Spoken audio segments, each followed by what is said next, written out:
Mobile आहे दादा इकडे मध्ये काय मध्ये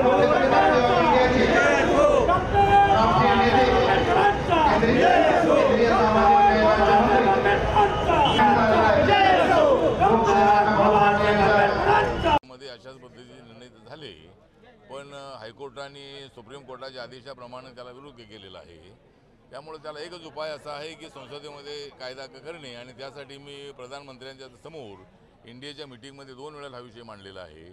आणि आता अनेक नेते तशा पद्धतीची मागणी करू लागलेली आहे। त्यामुळे मला वाटतं की सर्वसंमतीनं सर्व पक्षांनी हा विचार करून महाराष्ट्रातला मराठा आहे, गुजरातमधला पटेल पाटीदार आहे, हरियाणामधला जाट आहे, राजस्थानमधला राजपूत आहे, यूपीमधला ठाकूर आहे, ब्राह्मण समाज आहे, लिंगायत समाज आहे, या सगळ्या समाजाला आरक्षण देण्याच्या संबंधामध्ये कायदा झाला। जर SC ST आणि OBCच्या न लावता बाकीच्या 50% मध्ये 20 किंवा 25% आरक्षण हे या सगळ्या समाजाला देण्याच्या संबंधाचा निर्णय झाला, तर मला वाटतं की हा तिढा सुटू शकेल।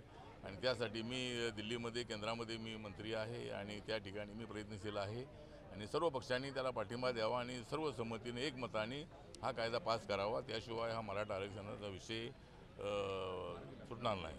त्यांचं आंदोलन आहे, त्यांच्या भावना आहेत, त्यांनी ते शांततेने आंदोलन करावं। जे काय थोडंसं हिंसक अशा पद्धतीचं जे काय रूप होतं आहे, आणि या आंदोलनामध्ये काय जे हिंसक प्रकारचे जे लोक घुसलेले आहेत त्यांनी शांततेने मागणी करावी। मराठा समाजाच्या आंदोलनाचं कौतुक झालं की मागच्या वेळेला एका जिल्ह्यामध्ये 10 लाख 5 लाख अशा पद्धतीचे मूक मोर्चे त्यांनी निघाले, आणि अत्यंत शांततेनं मोर्चे निघालेचा इतिहास हा मराठ्यांनी घडवला।